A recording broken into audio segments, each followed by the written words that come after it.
Thank you for all the years that you've dedicated to the Democrat and to the people of Lancaster. Well, thank you. I enjoyed it. We know.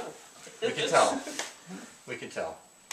She put her heart and soul in it. Yes. Yep. When I was the editor, she would call me on Mondays around noon because I would have to drive up to her house from the Democrat's office and pick the news up from her. And when I would get here, she might still be finishing some of the news if somebody had made a late call.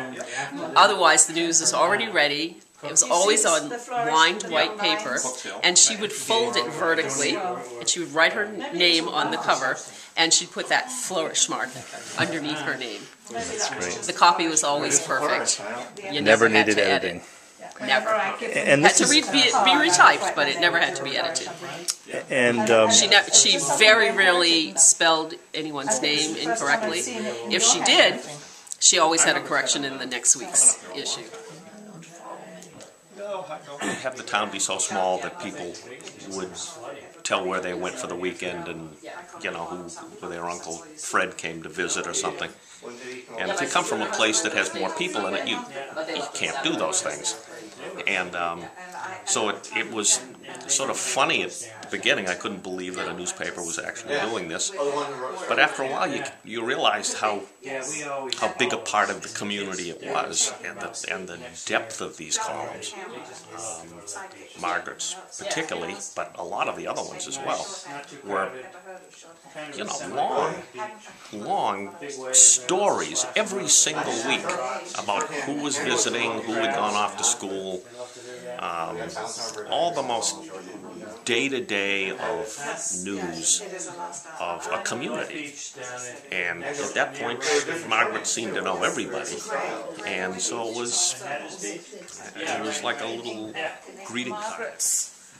Alphabetized list of contacts, people who gave her the news. And if they didn't give her the news, she would call them to get the news. So this is so you have the last name. last name first, and then all the family members. And if there was a telephone number, there was that. Connection with their neighbors, I think. She had a vast network of people that she corresponded with, either by letter or telephone or in person.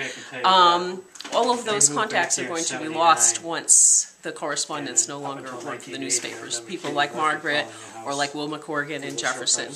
When I first started at the Democrat in the 90s, we had maybe 7 or 8 local correspondents. 80s and into the 90s. Most of them had gone to typewriters and that sort of thing, of course.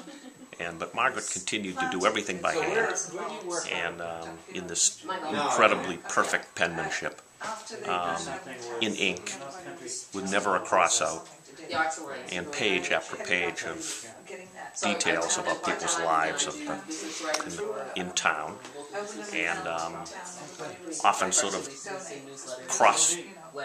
she'd bring somebody into some person's story, and then you would see them sort of meander across into somebody else's local